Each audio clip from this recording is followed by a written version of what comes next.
What is artificial intelligence?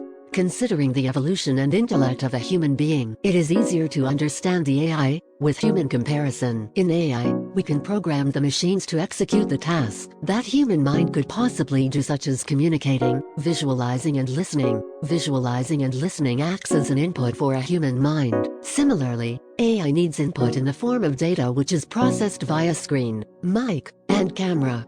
Human responds to the input in the form of action or decision they take.